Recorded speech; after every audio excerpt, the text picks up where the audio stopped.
Vous m'écoutez bien? Nous vous entendons, oui. Ok. Shalom à toutes les épouses de Jésus-Christ, à toutes les pierres vivantes de jaspe. Avant de commencer, j'aimerais qu'on prenne un moment pour se recueillir. Parce que parler de l'amour, c'est pas juste un sujet, c'est une rencontre. Et sans la présence de Dieu, nos paroles restent simplement des mots. Alors, autour, à vous tous qui m'écoutez, laissons l'Esprit de Dieu disposer nos cœurs pour recevoir ce qu'il veut nous dire aujourd'hui. Prions ensemble avant de commencer l'exhortation. Seigneur Jésus, Christ de Nazareth, Maître de toutes circonstances, nous te disons merci pour cette grâce, pour cette opportunité, pour ta miséricorde. Nous t'invitons à prendre le contrôle de ce moment. Seigneur Jésus, parle à travers ma bouche, touche les cœurs et que ton amour se révèle puissamment. Brise ce qui est dur, guéris ce qui est blessé et que toute gloire te revienne en ton nom qui donne gloire. Amen.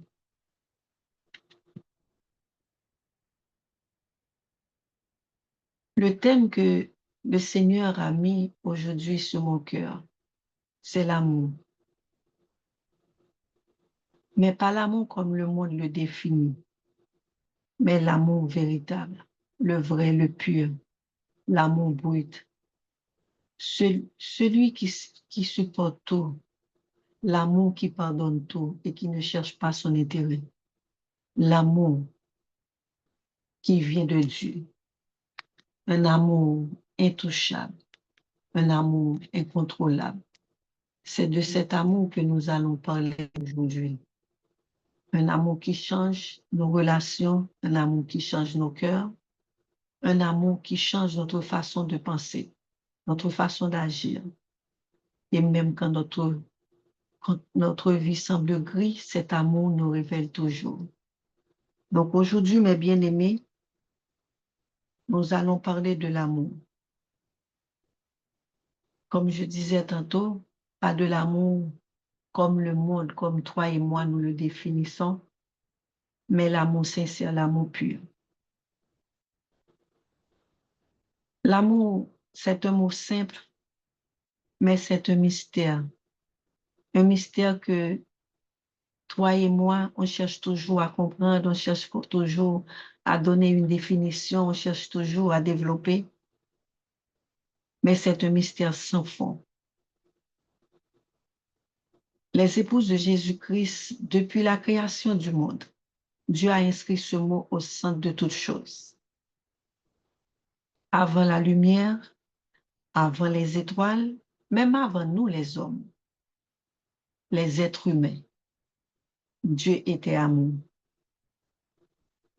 Dans 1 Jean 4, il a défini comme ça, Dieu est amour, 1 Jean 4 et 8. Et tout ce qu'il a formé porte encore la trace de cet amour. Tout ce que Dieu a créé parle lui-même d'amour. Mais aujourd'hui, ce que nous voyons, c'est que l'homme cherche ce qu'il a perdu, le vrai amour, ou du moins, on peut dire la pureté de l'amour. Souvent, nous les humains, surtout nous les humains, nous confondons passion avec un lien divin, émotion avec vérité. Parce que souvent, nous prenons nos émotions pour nos vérités et nous exigeons aux autres de les accepter. Pourtant, l'amour véritable n'est pas un sentiment passager. C'est une alliance éternelle entre le visible et l'invisible, comme nous dit souvent notre professeur, entre l'être humain et le divin. Quand je parle de l'invisible et l'invisible, c'est l'être humain, tout ce qui est palpable, tout ce qu'on peut toucher, et le divin. Aujourd'hui, mes bien-aimés, c'est là que nous commençons notre voyage. À comprendre, à essayer de comprendre le mystère, le langage du ciel avec nous les humains.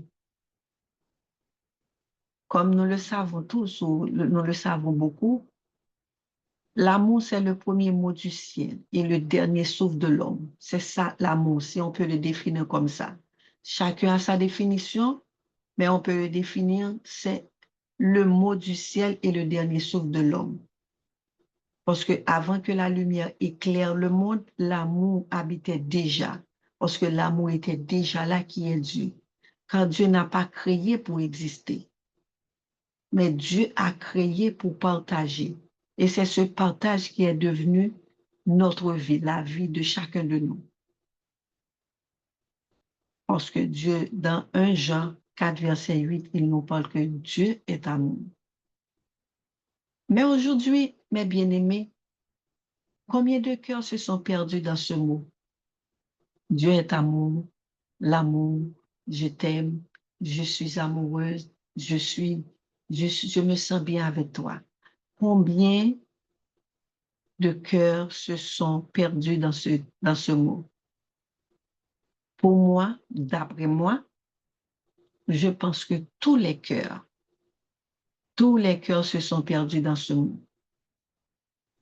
Parce que nous avons fait de l'amour un commerce d'émotions, de paroles, une cause de blessures, de comportements, d'attitudes. C'est ce que nous avons fait de ce mot divin, de cette petite phrase, de cette phrase si petite et si forte et si profonde.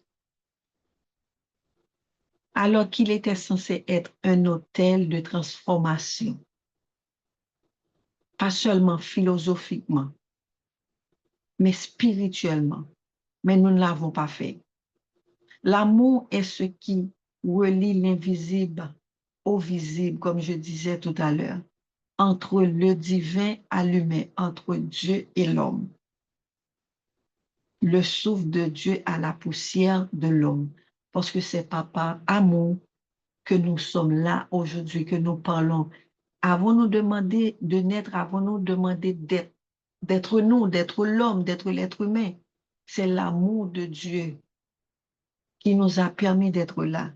L'amour n'est pas un sentiment, c'est pas un simple sentiment, c'est une révélation. Aussi, on peut dire une révélation divine. Tout a commencé avec un battement silencieux. Dieu a dit, faisons l'homme à notre image. Nous voyons ça dans Genèse 1, verset 26.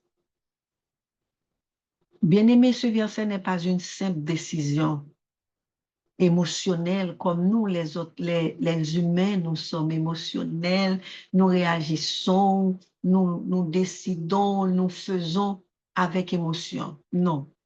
Ce verset, Genèse 1, 26, n'est pas une simple décision, mais c'était un acte d'amour et un acte d'amour éternel, parce que l'amour n'est pas un sentiment. Dieu ne crée pas pour être admiré, mais Dieu crée pour partager. Quand il forma Ève à partir d'Adam, il montra au monde que l'amour n'est pas une invention humaine, mais une respiration divine, une décision faite avec amour, amour éternel, amour inconditionnel. Dieu n'a pas pris la tête d'Adam pour que la femme le domine. Dieu n'a pas fait ça. Il n'a pas pris la tête d'Adam pour que la femme le domine, ni son pied pour qu'il la piétine. Mais Dieu a pris, comme l'histoire nous révèle, sa côte, un symbole profond. L'amour se tient à côté, mes bien-aimés. J'ai pris beaucoup de temps à savoir que l'amour se tient à côté, jamais au-dessus. Jamais au-dessus et jamais au-dessous. Mais nous, dans nos définitions à nous de l'amour, nous devons être sûrs, mais pas à côté. Alors que le créateur lui-même de l'amour, il a pris la côte de la femme comme un symbole profond pour nous enseigner que ça doit être à côté, mais pas au-dessus ni au-dessous. C'est pour ça qu'il a dit dans Genèse 2, verset 24, l'homme quittera son père et sa mère et s'attachera à sa femme et ils deviendront une seule chair. Dans aucun moment, ce verset nous a parlé de au-dessus, de au-dessous. Il s'attachera l'un à l'autre. Bien-aimé, tu ne peux pas bâtir un amour solide si ton cœur est encore attaché à ce qui te précède. Comme disait notre prof, notre leader dernièrement, pour tous qui écoutaient, l'amour est une marche de côte à côte, marcher ensemble, se comprendre, non pas se piétiner, non pas s'exiger, non pas s'ordonner, mais se comprendre. L'amour te demande de quitter pour unir, non pas pour désunir ou du moins pour diviser, de laisser pour devenir, de mourir à toi-même pour vivre dans l'autre. C'est pas s'oublier, s'adapter, c'est s'adapter l'un à l'autre.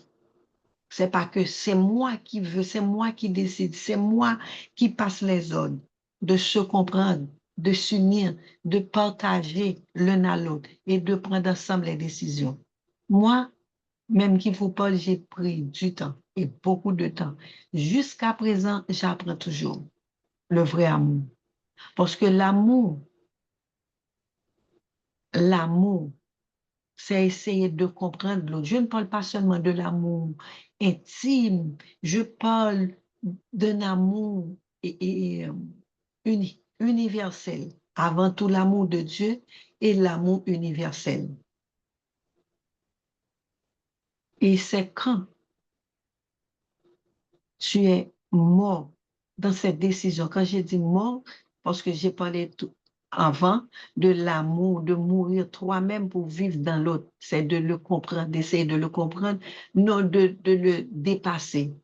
Et c'est dans cette mort douce que naît la véritable union, celle de deux âmes, de deux personnes façonnées, mais par l'amour de Dieu, pas par l'amour des hommes. Parce que si tu n'as pas l'amour de Dieu, tu ne pourras aimer personne. Si tu ne comprends pas ce que c'est exactement l'amour de Dieu, l'amour que Dieu nous demande d'avoir. L'amour n'est pas une recherche de complétude, de compétition, de j'ai raison. C'est moi qui décide, mais une reconnaissance de ressemblance. Tu n'aimes pas parce que tu manques quelque chose. Tu n'aimes pas parce que tu veux quelque chose. Tu aimes parce que tu reconnais la trace de Dieu dans l'autre. Je ne sais pas si vous comprenez cette phrase. Tu n'aimes pas parce que tu manques quelque chose. Moi, autrefois, j'aimais parce que je cherchais quelque chose que je n'avais pas. Tu aimes parce que tu reconnais la trace de Dieu dans la personne que tu aimes. L'amour n'est pas toujours doux, mes bien-aimés. L'amour n'est pas toujours gentil. L'amour n'est pas toujours je suis d'accord. L'amour n'est pas toujours et 100% on est d'accord. L'amour, comme vous le savez tous ici, il saigne. Parfois, il déchire. Mais dans chaque déchirure, Dieu inscrit un enseignement. Lorsque j'étais plus jeune, quand, quand j'ai été blessée, ou du moins quelqu'un m'a blessée sentimentalement, j'ai dit, je ne vais plus aimer. Je cherchais toujours un coupable. Mais je ne comprenais pas l'enseignement que Dieu voulait inscrire en moi. à travers mes blessures, à travers mes saignements, à travers mes déchirures. Souviens-toi de Osée, ce prophète que Dieu envoya aimer une femme infidèle. Dieu envoya Osée à aimer une femme infidèle. Pour nous tous aujourd'hui, on pourrait dire, mais quelle folie! Quelle folie! Et n'était-ce pas une humiliation pour Osée? Parce que c'est comme ça, nous les humains, avec nos émotions rapides, nous pensons. Non, ce n'était pas une humiliation, c'était une leçon céleste que Dieu voulait montrer que son amour ne recule pas devant la trahison, ne recule pas devant le titre d'une personne, devant la position, devant l'occupation que tu peux occuper. Dieu ne recule pas ça, l'amour de Dieu ne recule pas.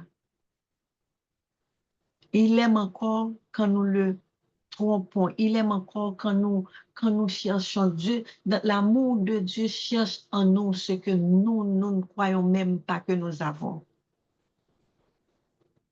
Dieu l'a bien dit à Osée, je te fiancerai à moi pour toujours. Je te fiancerai à moi par la justice et la fidélité, par la grâce et la miséricorde.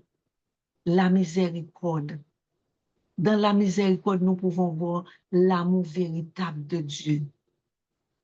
Parce que c'est la miséricorde de Dieu qui nous permet, qui me permet, moi qui vous parle, à être là, à vous parler, à essayer de développer avec vous ensemble ce qu'est le vrai amour, l'amour véritable. C'est cette miséricorde qui nous a permis d'être là.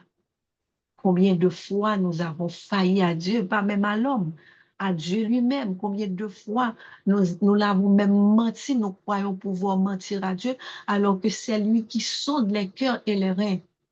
Combien de fois nous avons fait des promesses à Dieu? Je ne parle pas encore des hommes, je parle à notre souverain, notre sauveur, notre créateur, notre Seigneur.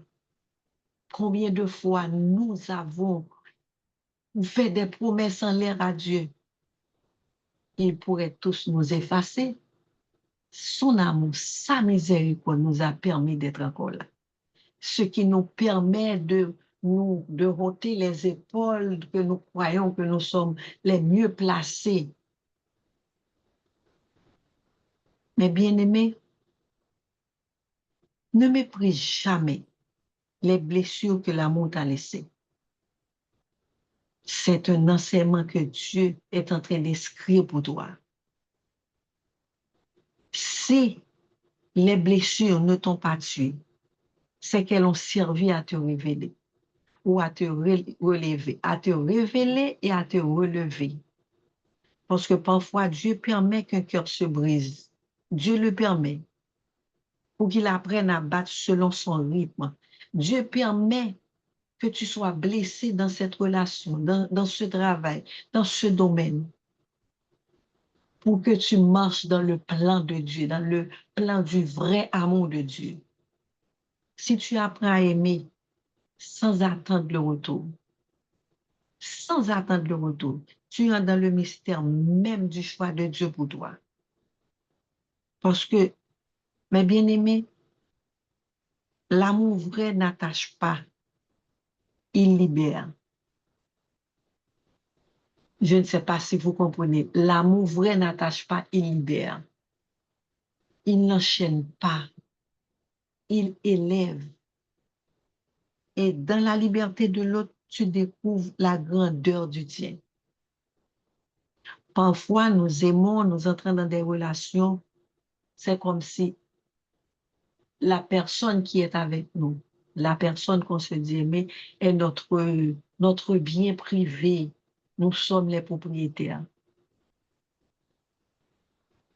Quand un homme et une femme s'aiment avec pureté, le ciel contemple lui-même cet amour et cette complicité. Car ce que Dieu unit n'est pas seulement deux corps, mais c'est deux destins. Mais parfois, nous détruisons tout sur nos passages. Nous détruisons avec nos façons de voir, nos façons de concevoir, la façon dont on pense qu'on comprend ce qu'est vraiment l'amour entre deux personnes. Souvent, nous répétons 1 Corinthiens 13, verset 4 jusqu'à verset 7. L'amour est patient, l'amour est plein de bonté, l'amour ne soupçonne pas le mal. Sommes-nous sincères? Vivons-nous vraiment le Corinthien? Vivons-nous vraiment ces versets? L'amour est patient, l'amour est plein de bonté. Moi, je vois que vous lisez ce passage comme une histoire poétique, littéraire, philosophique. Sommes-nous vraiment patients? Je ne parle pas seulement de l'amour intime, l'amour érotique. Non, je ne parle pas seulement de ça. Je parle d'un amour sincère, un amour pur que le Créateur nous a enseigné. Sommes-nous patients dans l'amour du prochain? Sommes-nous patients pour l'amour qu'on porte au professeur Patricio? Sommes-nous patients pour l'amour qu'on porte au frère Patrick, le doyen, le pasteur J'espère, le pasteur Léon, j'en passe? Sommes-nous vraiment patients? Et comment comprenez-vous la patience? C'est quoi pour vous la patience? Ça, c'est un autre thème, mais qui marche toujours de pair avec l'amour. L'amour est plein de bonté. Avez-vous de la bonté, mes bien-aimés? L'amour ne soupçonne pas le mal.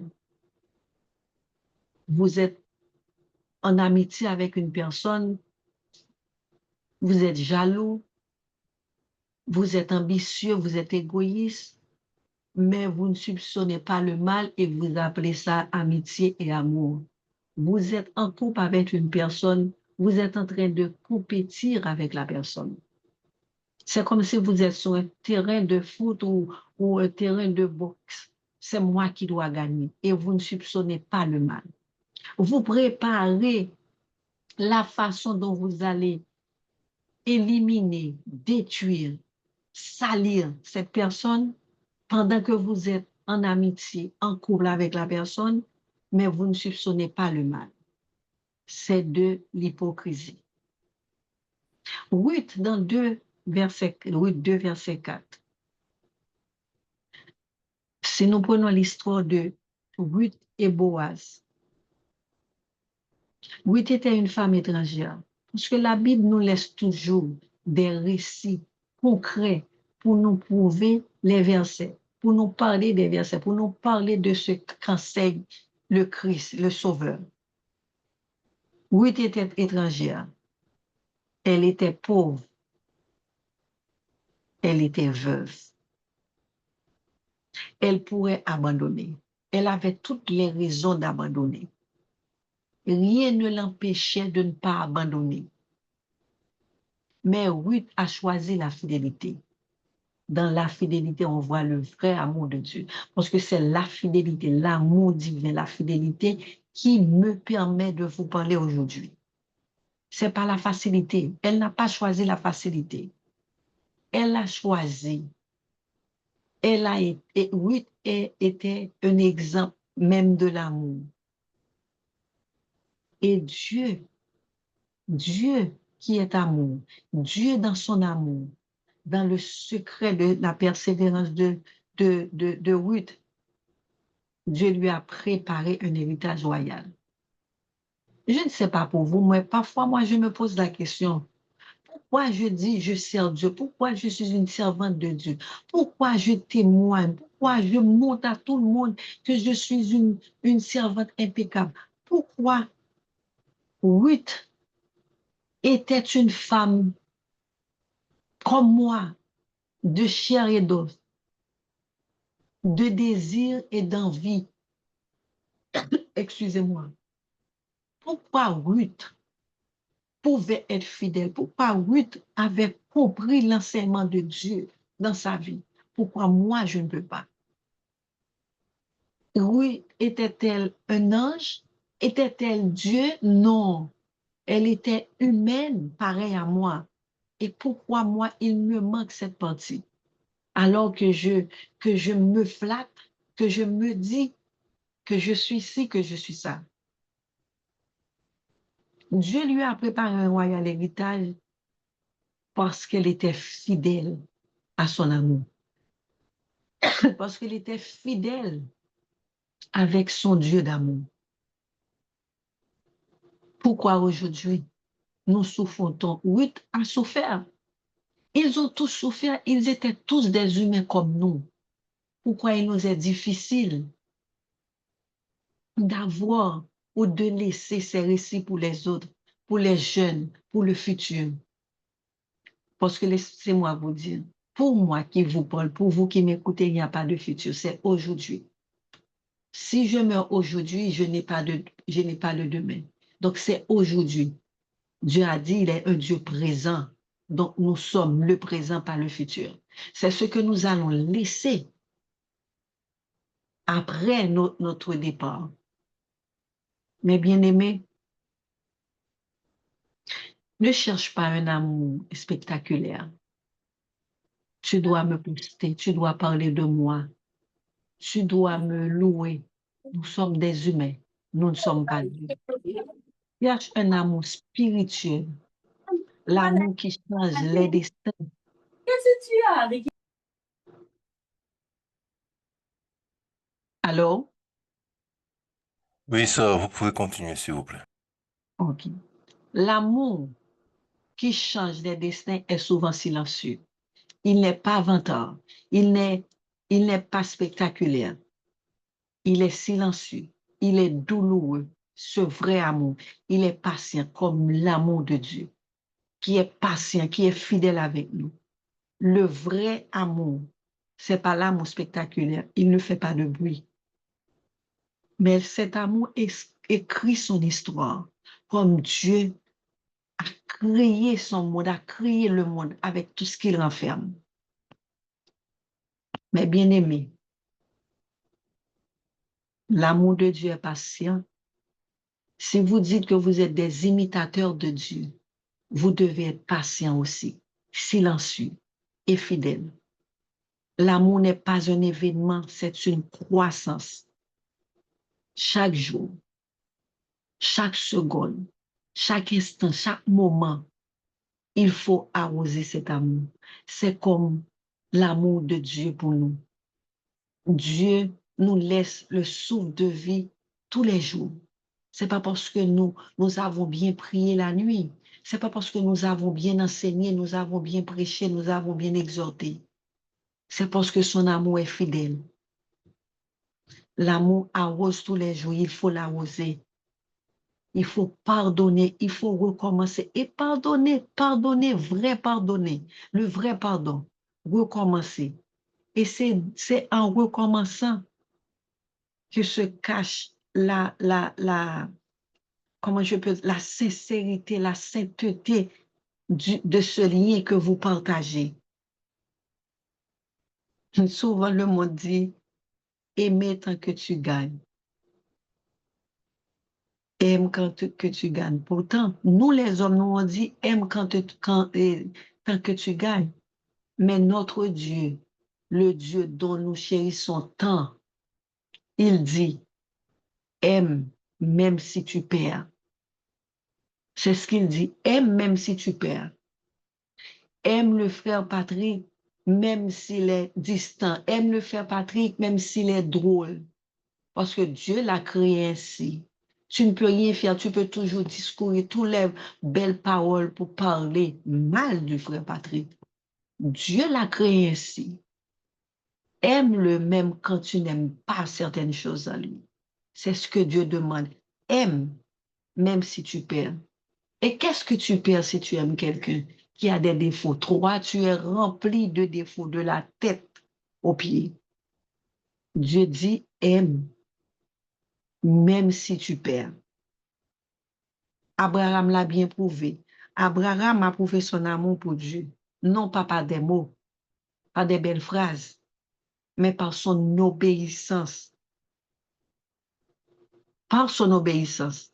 Aujourd'hui, si le pasteur Léon me dit, Sœur Colline, et je t'appelle parce que je veux que tu fasses ci ou que tu fasses ça, je ne vais pas obéir, je vais poser tellement de questions au pasteur Léon et que je peux perdre l'opportunité que Dieu avait déposée dans Pasteur Léon pour me transmettre à moi. Abraham a prouvé son amour par obéissance. Parce que Dieu a dit, prends ton fils, ton unique, Isaac, et offre-le-moi. Il l'a fait sans poser de questions. Abraham n'était pas un homme comme le pasteur Gisbert, comme le frère Samuel. Abraham n'était pas un homme, il n'était pas un humain, il était Dieu lui-même.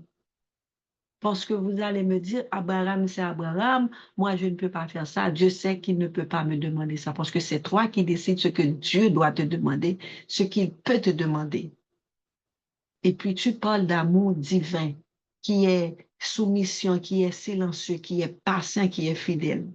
Sommes-nous vraiment patients? Savons-nous vraiment ce que veut dire ce mot simple, amour? Aimer Dieu jusqu'au cœur, c'est oser lui rendre ce qu'on aime le plus. C'est pareil, aimer une personne, aimer quelqu'un. Quand je parle d'aimer une personne, je vous le dis, je ne parle pas seulement mon fiancé et mon époux, ma femme, mon épouse, non. Mes enfants, non. Aimer dans son vrai sens du terme. Parce que quand Abraham a décidé d'obéir sans réfléchir, sans comprendre, sans demander, Dieu lui a dit, ne touche pas à l'enfant. Parce que je sais que maintenant tu me crains. Je sais que tu crains ton Dieu. Les épouses, vous qui vous appelez les épouses de Jésus-Christ. Aimer vraiment, c'est savoir dire oui, même quand ton cœur tremble, même quand tu aimerais dire non. C'est quoi que Dieu ne prend jamais pour détruire. Jamais pour détruire. Dieu prend pour purifier. Tu peux être dans une relation là maintenant. Je parle de amour maternel, fraternel, amour filial, amour agape, amour heureux. Dieu peut te prendre d'une personne, te séparer d'une personne, mais c'est pour te purifier. Parce que l'amour de Dieu approuve toujours, il teste toujours. Un amour sans épreuve, c'est comme une étoile sans nuit. Je ne pense pas que ça existe de voir des étoiles et puis on ne peut pas voir les étoiles le jour. Donc, c'est comme ça qu'on compare l'amour sans épreuve. Une nuit sans étoile ou une étoile sans nuit. Une étoile sans nuit, les étoiles ne brillent pas le jour. Ils brillent jamais vraiment le jour. Donc, c'est une façon pour vous dire, c'est dans la douleur que la fidélité trouve son vrai éclat. C'est dans la douleur que le vrai amour prend naissance. Quand tout s'effondre, l'amour reste, le vrai amour. Car l'amour est la seule chose que la mort ne peut pas consumer. Imaginez, ma mère est morte, ça fait depuis 2 ans, ça va faire 2 ans en janvier. Mais le fait que ma mère n'est plus là, ne sera jamais là, cela ne veut dire pas que je vais adopter quelqu'un d'autre, que je vais prendre quelqu'un d'autre pour ma mère. Je l'aimerai, moi, jusqu'à mon départ, comme elle m'a aimé à sa façon, jusqu'à son départ. Donc, le vrai amour, Jésus-Christ est mort pour nous sur la croix, pour nos péchés. On l'a humilié. On a dit, on l'a blasphémé. Même après sa mort, après sa résurrection, il nous aime encore. Donc, c'est ça, c'est vraiment le mot amour. Vous pouvez tomber dans une relation avec une personne, ça n'a pas bien marché, vous n'êtes pas compatible, vous ne vous entendez pas. Mais pourquoi, après chaque rupture, on déteste, on veut détruire, on veut démolir, on veut effacer cette personne? Où était cet amour? Je t'aime, je t'aimerai toujours, même si on se sépare. Des beaux discours, des beaux discours. Parce que le vrai amour ne périt jamais. Le vrai amour. un verset que nous connaissons tous, 1 Corinthiens 13, verset 8. L'amour ne périt jamais. L'amour ne périt jamais. Ton enfant est mort, à chaque fois tu penses à lui, tu pleures. L'amour ne périt pas. Même après la mort, au-delà de la mort, tu aimes ton feu, enfant, tu aimes le feu, et pour le feu, tout. Parfois, j'entends des veuves qui disent, si mon mari était là, oh, mon mari est irremplaçable. L'amour ne périt jamais. Regarde Jésus sur la croix. Jésus avait les mains percées, les mains percées, le visage blessé, mais il avait toujours le cœur ouvert. Quelle démonstration, quel enseignement. Et de ce cœur, le cœur de Jésus sur la croix, coule un fleuve qui n'a jamais cessé. Parce que même après la croix, il continue encore et encore à nous aimer, à nous protéger. Un amour sans condition. De nos jours, pour aimer, comme disait le professeur, il parlait de la beauté. Pour les hommes, la femme doit être belle, coquette, avec de longs cheveux, ce qui nous pousse, nous les noirs, les femmes noires, à mettre des tresses, des perruques, tout ça. Pour aimer, il nous faut des belles fesses, rondes, des seins durs. Les hommes posent des conditions. Tu dois être une femme préparée, un médecin, un avocat. Il pose des conditions et il parle d'amour de Dieu qui est un amour sans condition. Pour me marier avec le frère Tommy, le frère doit avoir beaucoup d'argent, une position, une bonne position, des conditions. Nous posons des conditions, mais nous parlons de l'amour de Dieu. Un amour sans calcul. Je calcule tout dans ma relation. Avant même d'entrer dans la relation, je calcule, sans retour. Autrefois, j'aimais comme ça. Mais bien aimé, je vous dis, j'aimais comme ça autrefois. C'est pas de cet amour-là que Dieu parle. Dieu voit dans nos cœurs, il regarde nos cœurs, il teste nos cœurs, notre fidélité. C'est la manière dont tu pardonnes, la manière dont tu parles, la manière dont tu comprends l'amour. C'est ce que Dieu veut de nous. Tu veux ressembler à Dieu, mais tu dois essayer d'aimer comme Jésus le demande, comme lui, il nous a aimés. Il s'est sacrifié sans avoir notre amour, notre approbation. Il s'est laissé tuer. Il a rendu l'âme sur la croix par amour. Par amour pour nous. Aime ceux qui le méritent.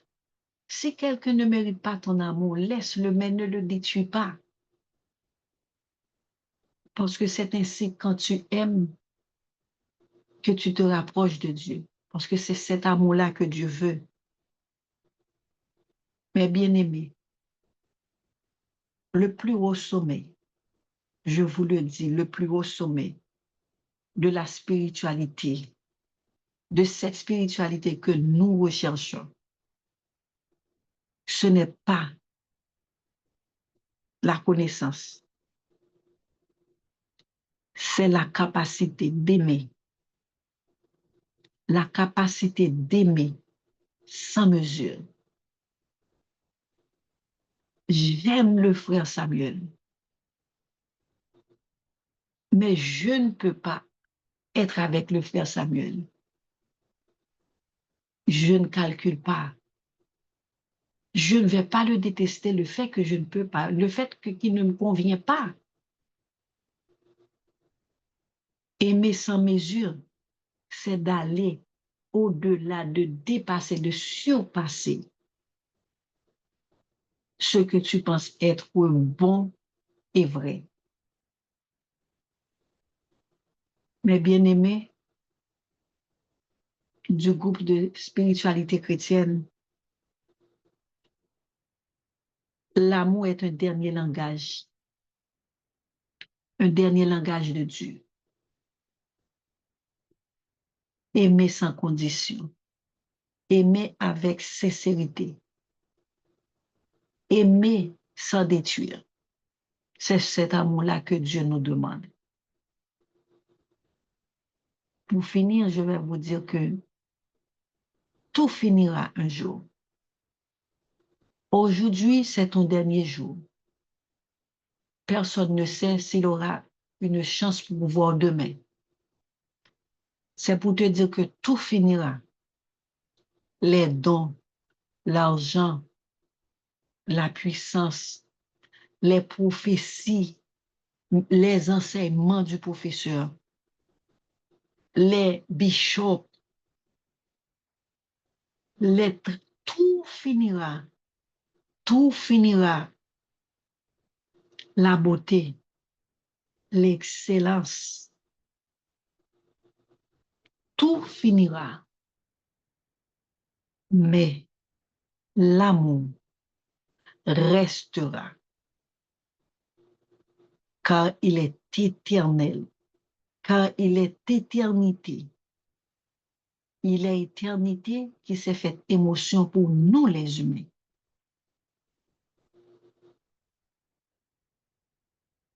L'amour ne passera jamais, même après le départ. C'est une chose, c'est un sentiment qui dure éternellement. Mais bien aimé, aimer, c'est quand tout est difficile. Quand tout est difficile. Quand tout blesse. Mais aimer, c'est une belle chose. C'est un sentiment. Je pourrais prendre toute la journée à parler de le vrai amour. Je ne terminerai pas. Aime en silence, comme Dieu l'a démontré. Aime en silence. Et tu comprendras. Dieu, sans avoir besoin de le voir. Et tu comprendras ton partenaire, ton mari, ton époux, ton ami. Parce que l'amour est la seule théologie que même les anges ne comprennent pas. La seule. Les anges ne comprennent pas.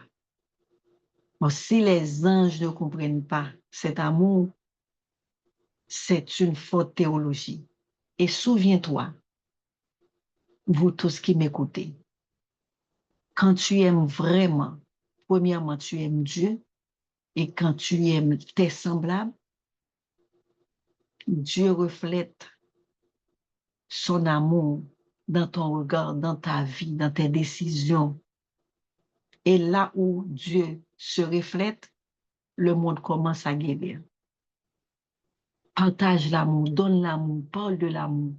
Laissez l'hypocrisie, laissez le mensonge, laissez le moi. Parce que l'amour, c'est la plus belle.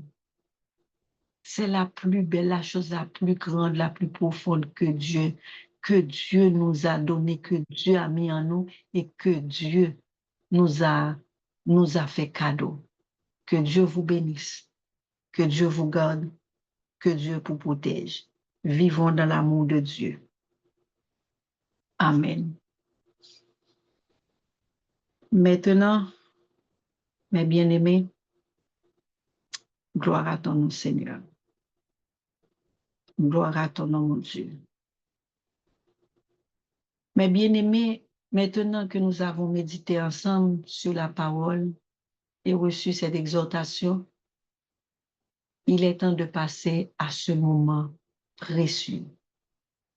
Je ne sais pas si ce n'est pas précieux pour vous, mais pour moi, c'est vital, le témoignage.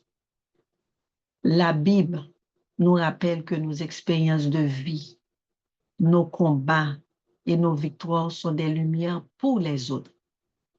C'est la Bible, ce n'est pas la sœur Caroline. Apocalypse 12, verset 11.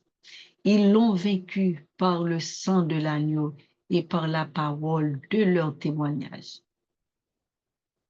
Mais bien aimés, vos histoires, petites ou grandes, ont le pouvoir d'encourager, d'inspirer et de fortifier ceux qui vous écoutent. Alors, agissez avec amour. Inspire les autres. Encourage les autres. Fortifie les autres.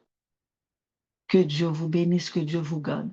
Si quelqu'un a un témoignage, ou je ne sais pas, frère Patrick, si je peux ouvrir, si je peux commencer à partager un témoignage pour ouvrir cette partie, ce troisième et ce deuxième, ce deuxième point du service d'aujourd'hui. Mais bien sûr, ma soeur. D'accord. Merci, frère Patrick. Merci. Aujourd'hui, j'ai décidé de témoigner une fois encore sur ma vie. Mais c'est concernant l'amour. L'amour que je croyais connaître. L'amour que nous tous, nous pensons un jour que moi, je connais l'amour, je peux parler de l'amour. Il fut un temps où je croyais me connaître, moi qui vous parle, la sœur Caroline, où je pensais comprendre que c'était ce que c'était vraiment aimer et d'être aimé. Mais la vérité, c'est que je ne savais pas aimer, parce que je n'avais jamais reçu l'amour. Quand j'ai dit jamais reçu, je ne parle pas de l'amour de Dieu. Je parle de l'amour maternel, fraternel. Je ne connaissais pas cet amour qui construit, cet amour qui rassure, cet amour qui guérit. Je ne le connaissais pas. J'ai grandi dans un vide sans chaleur maternelle, sans compréhension, sans présence fraternelle, paternelle, parce que mon père voyageait souvent. On était toujours avec Mia. J'ai grandi dans le bruit du monde, mais dans mon silence, dans mes recherches, dans la recherche de l'amour, personne ne m'écoutait vraiment. Alors que je pensais être au centre, je parlais, je criais même parfois, mais ma voix souvent perdait dans un écho parce que personne ne voulait m'écouter vraiment. Le cri de mon cœur résonnait souvent, mais personne n'écoutait. C'est là que j'ai appris à me défendre. J'ai appris à me battre seule.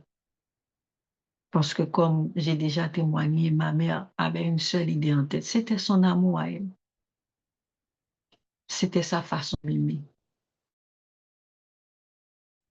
J'ai appris à me battre. Et j'ai appris à me durcir aussi. J'ai appris à devenir forte. Ou du moins, je me croyais forte. Ou du moins, je voulais le paraître. Parce que j'étais une femme impulsive. J'étais une femme colérique, impatiente. J'étais cette femme autoritaire, compétitive, parce que c'est ce que j'ai appris, à être compétitive. Parce que j'avais peur de perdre ce que je n'avais jamais eu. J'avais peur, je voulais toujours démontrer à ma mère que je pouvais. Je voulais qu'elle me voyait d'une autre façon, qu'elle me regardait d'une autre façon. Donc, je ne voulais pas perdre ce que je n'avais pas, l'amour. Parce que je ne savais pas que je devais m'aimer d'abord, aimer Dieu et m'aimer pour recevoir l'amour de mon père, de ma mère, de mes sœurs, de mon entourage. Je suis devenue cette femme qui voulait tout diriger. Je cherchais l'approbation des autres. Parce que je n'avais jamais eu de repère. Je me suis livrée à moi-même. Je suis devenue infidèle. Mais aujourd'hui, je me rends compte que ce n'était pas pour me faire plaisir, mais parce que je cherchais ce que je croyais être l'amour dans des bras différents. Je cherchais une preuve de mon existence, une confirmation que j'étais digne d'être aimée, j'étais digne d'être adorée, alors que je- franchement, je ne sais pas. Mais je cherchais cette confirmation. Même pour un instant, si on m'adorait, je me sentais femme, je me sentais, waouh, et la plus recherchée. Mais vous savez, mes bien-aimés, ce que je trouvais, ce n'était pas de l'amour. Ce n'était pas de l'amour. C'était une illusion, un mirage, un soulagement temporaire. Parce que chaque fois, je retombais plus vide, plus assoiffée, plus lasse. Je devenais plus dure à chaque blessure, chaque coup, chaque déception, plus vide de jour en jour, à chaque retombée. Et au fond, plus triste, plus d'amertume, plus de regrets. Mais bien aimé, il m'a fallu du temps. Il m'a fallu beaucoup de temps. Du temps pour comprendre que j'étais en train de me perdre, de me détruire dans ce que je cherchais. Et un jour dans un moment de rupture, un moment de déception, regret, envie de tout foutre en l'air, envie de tout casser, quelque chose en moi a cédé. Parce qu'il m'est arrivé un moment où je voulais mettre fin à ma vie. Parce que je disais, je répétais souvent, pourquoi personne ne m'aime? Si moi j'aime, parce que je crois aimer, parce que je cherchais l'amour que je devais avoir en moi dans les autres. Un jour, j'avais même failli me tuer. J'ai pris du Clorox. Après une déception, après une rupture. Et c'est moi qui m'étais fait toujours à mes ruptures parce que l'amour que je cherchais était tellement pur. Je me disais que il ne le méritait pas. Un jour, tout en moi a cédé. Je me suis effondrée. J'ai essayé de me suicider. J'étais une belle femme, mais bien aimée. J'étais une femme coquette, désirée, mais je me détruisais moi-même. Me suis effondrée, non pas physiquement, mais intérieurement. J'ai effondré et j'ai passé à l'acte. J'ai pris quelque chose pour mettre fin à ma vie. Mais Dieu, dans son amour, cet amour, cet amour silencieux, qui, cet amour silencieux qui m'a parlé tout bas, mes bien-aimés, Dieu m'a donné encore une chance. On m'a amené à l'hôpital, on a fait un lavage pour moi et je suis entrée à la maison. Et ce jour-là, étant donné que je ne pouvais pas parler à ma mère, je ne pouvais pas parler à mes frères, mes soeurs, je ne pouvais parler à personne. C'est ce jour-là que j'ai crié à Dieu. J'ai dit à Dieu, je sens que j'ai de l'amour, je sens que je peux être une personne, je suis sincère, je suis honnête. Pourquoi tant de souffrance? Sans vraiment savoir à qui je parlais. Et c'est là que quelque chose s'est produit. Et c'est ce jour-là que c'est après ce jour-là que j'allais accepter Jésus-Christ, que j'ai donné ma vie à Dieu, que je me suis convertie. Parce que ça ne s'est pas arrêté là. Parce que lorsqu'on dit oui, j'accepte Jésus, cela ne veut dire pas que tout est accompli. C'est tout un cheminement, mes bien-aimés. Mais ce jour-là, après cet acte, Dieu m'a touché. Il m'a touché pas avec un bruit, pas avec du tonnerre, pas avec des reproches, mais, mes bien-aimés, avec douceur, avec une lumière que je n'avais jamais connue, avec une paix que je n'avais jamais ressentie. Mais je vous dis, c'est après tant de bêtises, tant d'infidélité, il m'a touché. Et dans cette lumière que j'ai commencé à comprendre que l'amour ne se prend pas, il se donne. Il ne possède pas, il s'offre, il ne détruit pas, il guérit. Parce que j'étais malade, c'est comme si j'étais moi-même un cancer. L'amour vrai, c'est celui de Dieu, celui qui supporte tout, parce que Dieu m'a écouté, il m'a répondu, malgré toutes mes bêtises, malgré toutes mes erreurs, il m'a pardonné, il ne m'a pas abandonné. Mais je vous dis, mes bien-aimés, ma guérison n'a pas été instantanée. Moi qui vous parle maintenant, je vous témoigne que jusqu'à présent, je ne suis pas totalement guérie. Je n'ai pas changé du jour au lendemain. On ne change pas du jour au lendemain. Mes blessures étaient profondes. Mes réflexes étaient trop ancrés. Je ne peux me guérir du jour au lendemain. Non. Je continue à lutter contre mon passé, contre cette colère sourde, contre cette peur de perdre les gens, de perdre l'amour, contre ce désir de chercher l'approbation. Et puis, vous savez quoi, mes bien-aimés, une nouvelle relation est entrée dans ma vie. C'est là que Dieu me va apprendre ce qu'est vraiment aimer. Moi qui croyais être au-dessus de tout, la femme parfaite qui savait tout.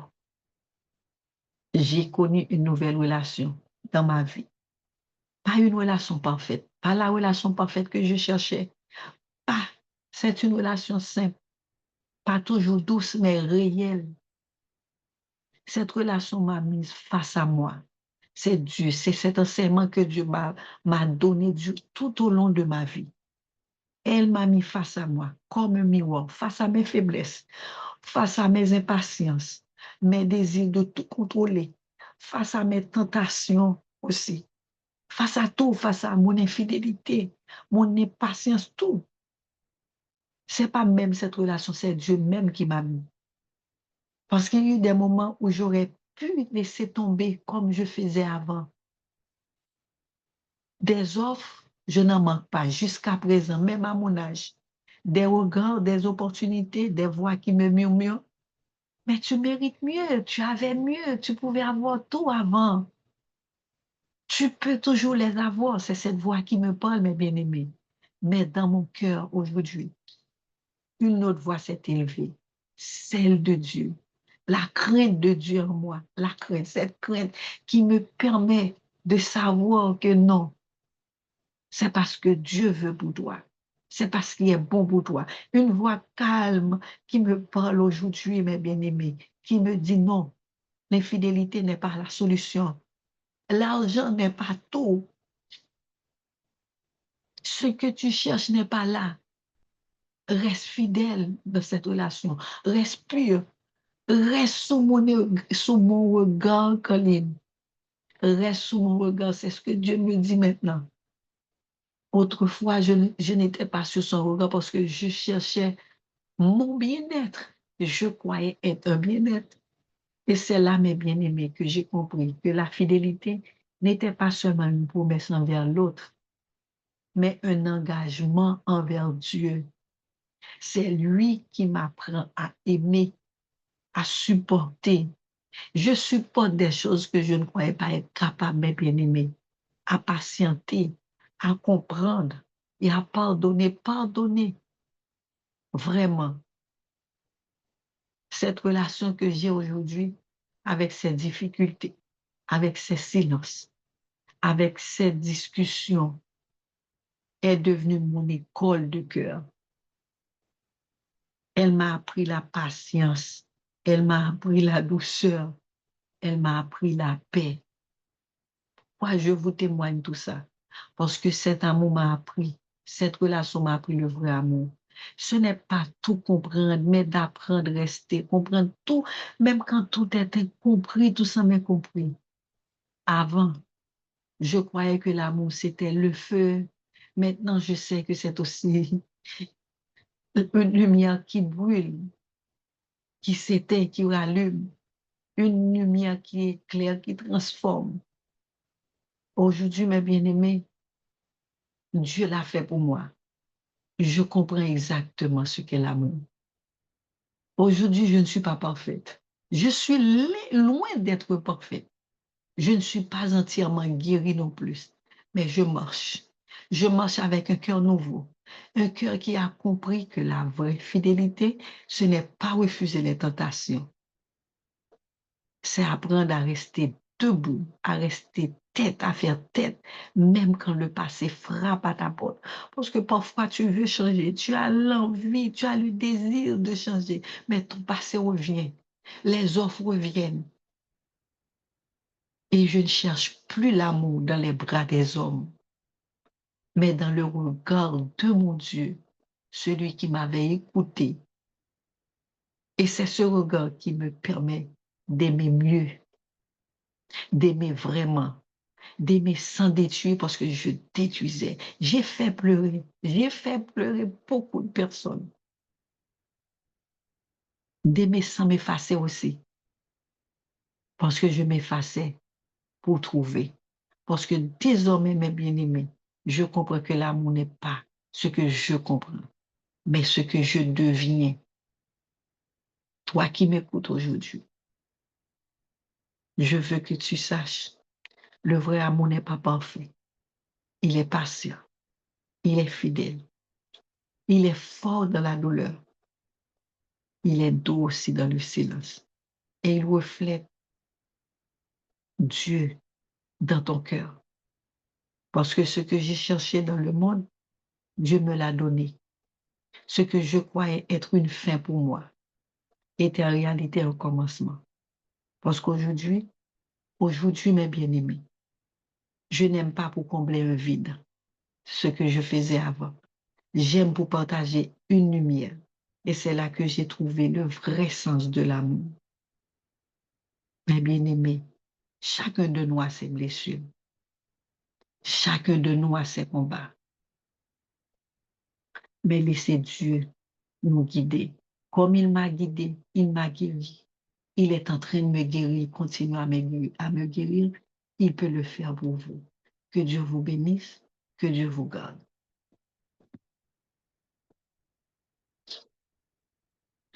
Merci Seigneur.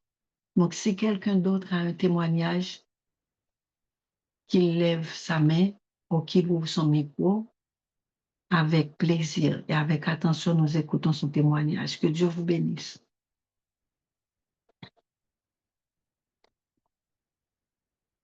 Quelqu'un a un témoignage?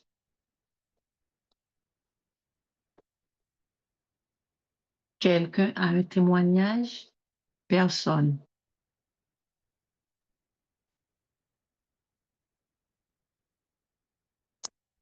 Quelqu'un a un témoignage? Bon, il paraît que Dieu n'agit pas. Vous m'écoutez? Frère Patrick, tu es là? Oui, sœur, je suis là. OK. Donc, si personne n'a un témoignage,